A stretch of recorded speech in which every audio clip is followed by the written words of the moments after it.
David, como estaba detestado por Saúl, porque estaba neurótico, ¿se acuerdan? Lo llamaba para que con la cítara, ¿no? Alegraba cuando estaba de mal genio, llamaba a David a la corte para que tocando la cítara y cantando los salmos de repente, ¿no? David aliviaba un poco la neura de Saúl. Pero poco a poco Saúl empezó a detestar a David porque vio que era un posible sucesor, ¿no? Entonces David tuvo que salir, a pesar que contaba con la amistad del hijo de Saúl. ¿Cómo se llamaba? Jonatán. Bueno, fue a trabajar con el rey de Moab y luego con los filisteos. Era un bandido, era un hombre excepcional, David. Viendo que no podía convivir con Saúl, su rey, el cual no sabía de la unción común, fue a trabajar con los enemigos y se quedó ayudándoles a los filisteos, pero nunca luchó contra Israel. Pero viene un momento en que Saúl se suicidó. El suicidio de Saúl fue que, habiendo sido derrotado, sabiendo que Dios ya no estaba con él, se tiró encima de la espada y se suicidó. Entonces, una muerte triste. Y uno piensa que no es justo, sí, no parece evidente que Dios desechara a Saúl por tan poca cosa. Digamos, el hecho de haber ofrecido un sacrificio en lugar de Samuel, de haber acudido a una bruja, no era razón por la cual Saúl muriera en esa forma. Entonces, el manejo que le da el autor deuteronomista de esta historia parece un poco parcializado, ¿no? No era tan malo ni tan bueno, ¿no? Bueno, David era un guerrillero prácticamente porque se puso a guerrear con sus propios adversarios antes, los moabitas y con los filisteos. Vino un momento en que ya estaba libre de todo, entonces dice, después de esto aconteció que David consultó a Yahvé, diciendo, subiré a alguna de las ciudades, empieza a ocupar el territorio que era por... La tribu de Judá era la del sur. Aquí está Judá. Entonces dice, él venía de Moab y dice, yo voy a empezar a ocuparme de esta tribu. Era de la tribu de Judá además, ¿no? Era su propia tribu. Y Dios dice, sube, y en Hebrón lo proclaman rey, lo de Judá, de esta zona. Poco a poco él sube también y va en Siquem, y ahí las tribus del norte también lo coronan como monarca, como rey. Por lo tanto, poco a poco, David fue el único rey que logró unificar las 12 tribus de Israel y de Judá. Y también ocupó parte de los territorios que eran de Edom, de Amón, ¿no? Sí, logró un estado poderoso, grande. Parece que fue el único de él. Los historiadores profanos hablan algo de esta época del año 1000 años antes de Cristo, porque fue un hombre excepcional, como guerrero, como monarca, como sabio, y además que estaba en plena amistad con Dios. Muy bien, dice acá. ¿En qué sitio perdió con Goliat? ¿En dónde perdió con Goliat? Todavía en la primera parte de su vida, no hemos tocado este tema porque todo el mundo lo conoce, ¿no? Bueno, dice, en Hebrón, tengan en cuenta que fue proclamado rey por la tribu de Judá, en el mismo sitio donde Abraham había tenido una visión de Dios, cuando Dios dice, mira las estrellas del cielo, yo te voy a dar una descendencia más numerosa que las estrellas y que las arenas del mar, en Hebrón. Entonces hay un contacto. Ahí Abraham tuvo esta visión de Dios y la promesa que tendría un pueblo grande. Ya David estaba cumpliendo esa promesa, porque había reunido poco a poco las 12 tribus de Israel. Dice, más tarde David será coronado también como rey de Israel, y como rey de Israel David conquista Jerusalén. No había una capital de este imperio, tenía 12 tribus, pero sin un centro, una capital. entra a Jerusalén, conquista, estaba habitado por los jebuseos y coloca entonces su sede en Jerusalén, que era tierra de Judá. Para nosotros Jerusalén y para ellos es importantísima, es la ciudad del gran rey, la llamaban, ¿no? ¿Seguimos todavía una? ¿Sí? Aconteció Que cuando ya el rey habitaba en su casa, después que Yahvé le había dado reposo de todos sus enemigos en derredor, dijo el rey al profeta Natán: mira, ahora, yo habito en casa de cedro, y el arca de Dios está en una tienda. Y Natán dijo al rey: anda y haz todo lo que está en tu corazón, porque Yahvé está contigo. Aconteció aquella noche que vino la palabra de Yahvé a Natán, diciendo: ve y di a mi siervo David, así ha dicho Yahvé: ¿eres tú quien me va a construir una casa para que habite en ella? Ciertamente no he habitado en casa desde el día en que saqué a los hijos de Israel de Egipto hasta hoy, sino que he andado en tienda, he viajado de acá para allá en la tienda que me servía de santuario. Hasta ahí, brevemente. Dice, aparece el primer profeta Natán. Primera vez que aparece un profeta, porque Samuel, Natán, bueno, tiene una revelación de Dios. Le dice, David decía: yo estoy en Jerusalén en un espléndido palacio, construyó un palacio para él en la colina de Sión, la parte superior. Pero siento mucho que el arca de la alianza, que después de haber sido recuperado en Filisteo, está en un ranchito, muy lejos. Dice, no es justo que el rey esté en un palacio, el arca, símbolo de la presencia de Dios, esté tan descuidada. Entonces le propone a Natán de ir a recuperar el arca y colocarla en Jerusalén, construirle un templo, ¿no? Y Dios entonces le dice, ¿acaso yo necesito tener un templo fastuoso de cedro, de oro? Siendo que yo, desde cuando saqué a este pueblo, al pueblo de Israel, yo anduve en tiendas, en carpas, a lo largo de 40 años en el desierto. ¿Se acuerdan cuando estaba en el arca? Entonces, por lo tanto, ¿por qué David se pretende construir una casa, siendo que yo fui muy humilde, sobrio, andando de acampada en una tienda?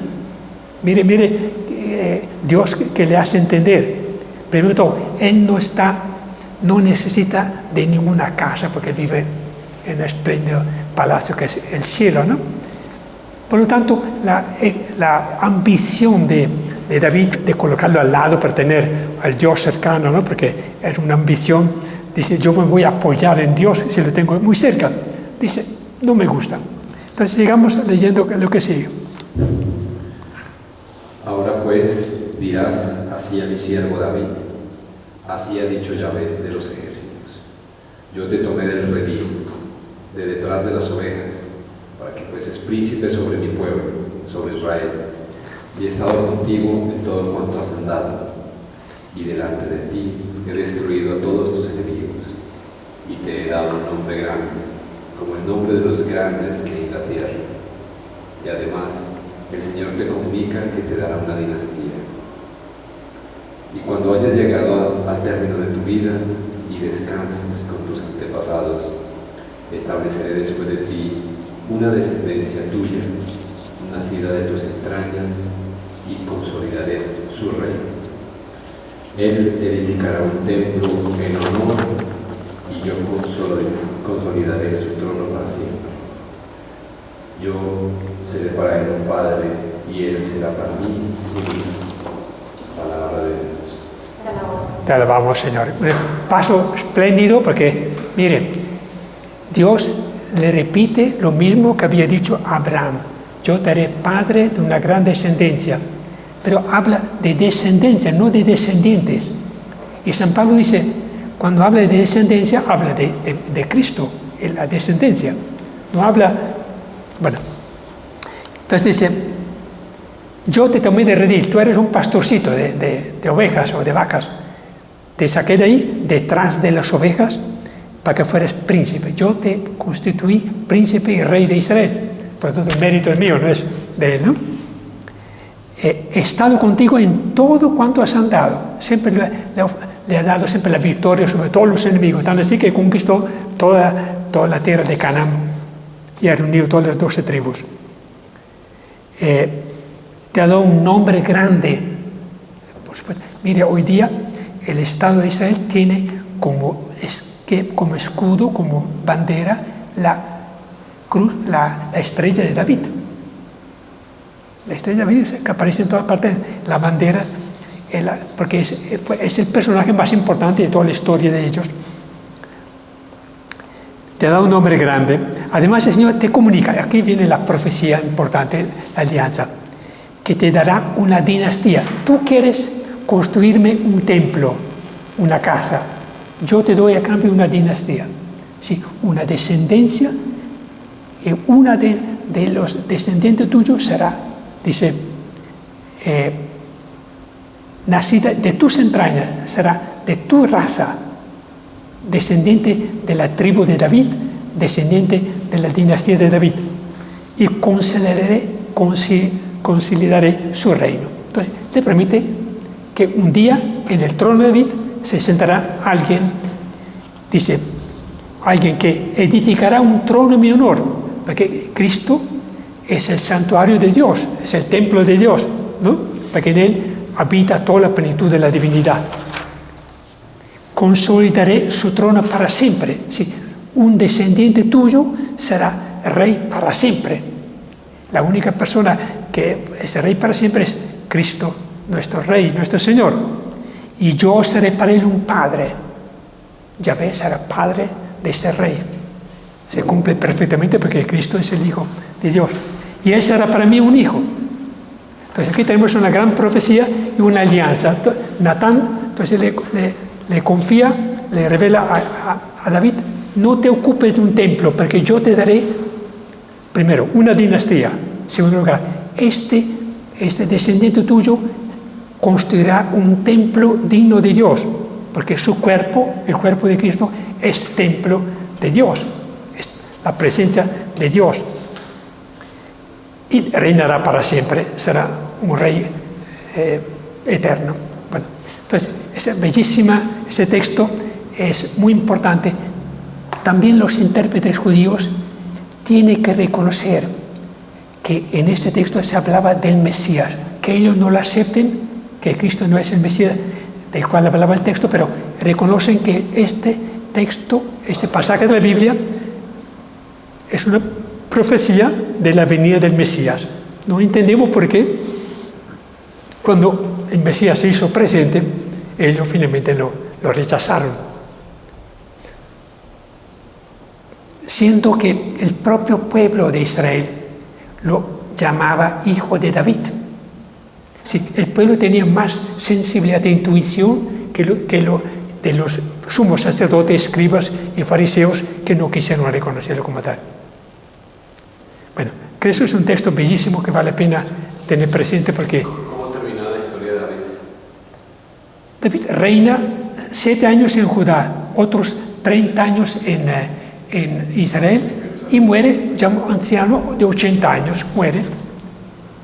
Y los que le suceden, bueno, después Salomón lo sucede, ¿no? Que es de la dinastía de él, era hijo de Betsabé y de David.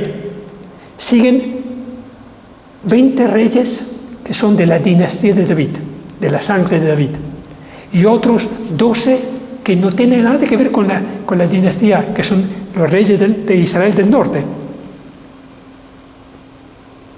Y termina con la caída de Jerusalén, aparentemente termina los reyes, no más, Israel deja de ser monarquía, no tiene más libertad, no tiene tierra, no tiene templo, no tiene sacerdocio, no tiene nada.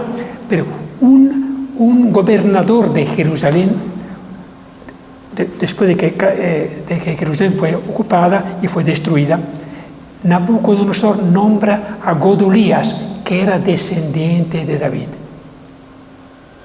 Pero si nosotros leemos genealogías de Mateo y Lucas, encontramos que después de Godolia hubo otros descendientes de David hasta José, el esposo de María, de la cual nació Cristo.